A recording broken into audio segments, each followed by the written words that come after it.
सबैजना कनेक्ट हुनुभयो। अनिलजी तपाईँ म्युट गर्नु त, यसो डिस्टर्ब हुन्छ कि। ल गर्नुभयो। सो अब हामी सब्जेक्ट मेटर तर्फ लागौँ। आजको टपिक रहेको छ लिगल प्रोफेसनको लोयरको code of conduct, introduction to lawyer professional code of conduct 2079। लोयरको कोड अफ कन्डक्ट 2079 लाई जेनरली एक्सप्लेन गर्दाखेरि lawyers professional code of conduct govern the activities of lawyers and also guided about to what to do or what not to do। यसले lawyers को एक्टिभिटीजलाई professional एक्टिभिटीजलाई govern गरेको हुन्छ र professionally के गर्नुपर्छ र के गर्नु पर्दैन भन्ने कुरा पनि यसले खुलाएकै छ। So, in Nepal, according to Lawyer Professional Code of Conduct 2079, lawyers are prohibited from engaging in activities such as disclosing confidential information about their client, representing conflicting interest, accepting briefs, or engaging in unethical behavior. These prohibitions are outlined in the Lawyer Code of Conduct established by the Bar Association of Nepal। नेपालको बार एसोसिएसनले इस्टेब्लाइज गरेको code of कन्डक्टमा के छ त? Point number 1 मा छ disclosing confidential information about their client without consent. आफ्नो पक्षको सिक्रेटहरू विपक्षसँग share गर्नु वा नसोधिकन पब्लिस गर्नु वा त्यसको कुरा पब्लिकली गर्नु हुँदैन भन्ने कुरा यस कोड अफ कन्डक्ट 2079 मै रहेको छ। Representing conflicting interest which could create a conflict of interest, त्यस्तो कन्फ्लिक्टिङ इन्ट्रेस्ट रिप्रेजेन्ट गर्न हुँदैन जसले कन्फ्लिक्ट अफ इन्ट्रेस्ट पैदा गर्छ।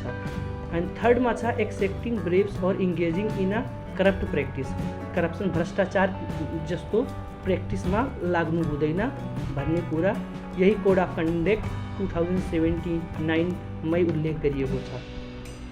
अनि फोर्थमा छ engaging in a unethical behaviour such as dishonesty or deceit in their professional dealings. आफ्नो प्रोफेसनसँग अनएथिकल एक्टिभिटिज लाइक बेइमानीपूर्वक नियत वा कसैलाई दुःख दिने वा प्रतिशोध लिने उद्देश्यले मुद्दा दर्ता गराउने यस्ता गतिविधिहरू गर्न वा गराउन हुँदैन भन्ने कुरा यही कोड अफ कन्डक्ट 2079 मै उल्लेख गरिएको छ।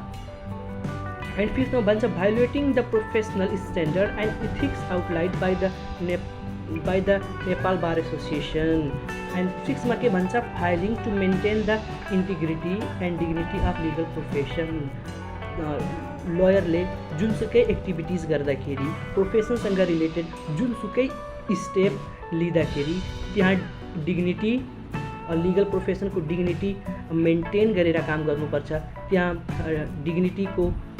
डिग्निटीलाई घात हुने किसिमको कुनै गतिविधि गर्न वा गराउन हुँदैन। मिसयुजिङ देयर पोजिसन और इन्फ्लुएन्स फर पर्सनल गेन और एडभान्टेज, आफ्नो फाइदाको लागि आफ्नो प्रोफेसनको मिसयुज गर्नु हुँदैन। जस्तै कसैलाई दुःख दिने वा प्रतिशोध लिने उद्देश्यले मुद्दा दर्ता गरी विपक्षीलाई वा कसैलाई आफ्नो पर्सनल एडभान्टेजको लागि युज गर्नु हुँदैन भन्ने कुरा भन्छ।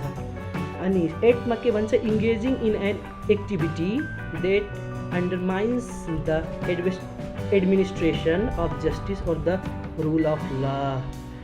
हमेशा काम गर्नुपर्दा आफ्नो हरेक एक्टिभिटिज त्यो जस्टिस तरफ छ कि छैन भन्ने कुराको मनन गर्नुपर्छ र त्यहाँ आफ्नो एक्टिभिटीबाट या रुल अफ लको स्थापना गर्नुपर्छ। त्यो रुल अफ ल ड्यू प्रोसेस अफ ल भन्दा बाहिर गएर काम गर्न वा गराउन हुँदैन भन्ने कुरा यसमा गरिएको हुन्छ। In Nepal lawyers are bounded by a strength code of conduct 2079 that's dictates their professional बिहेभियरलाई डिक्टेट गरेको हुन्छ। This code prohibits them from engaging in activities such as disclosing confidential client information या अगाडि कुरा गरिसकेको, representing conflicting interest, accepting brains और behaving unethical. These regulations are put in a place to uphold the indignity of the legal professions and ensure their fair administration and ensure the fair administration of justice.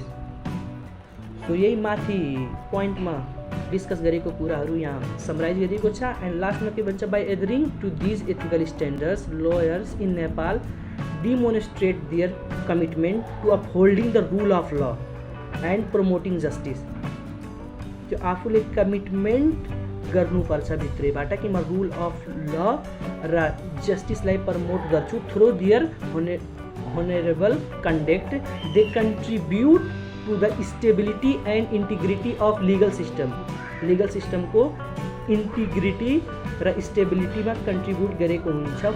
फोरेस्टिङ trust and respect among all stakeholders। Upholding these principles not only safeguards the rights and interests of client but also strengthens the foundation of democracy and the rule of law in Nepal। त्यो क्लाइन्टसँग trust build गर्नुको मतलब त्यहाँ क्लाइन्टलाई मात्रै benefit हुँदैन, यहाँ rule of law र डेमोक्रेसीको फाउन्डेसनको पनि यहाँ रक्षा हुन्छ र न्यायको पनि यहाँ रक्षा हुन्छ। सो आजको लागि यति नै।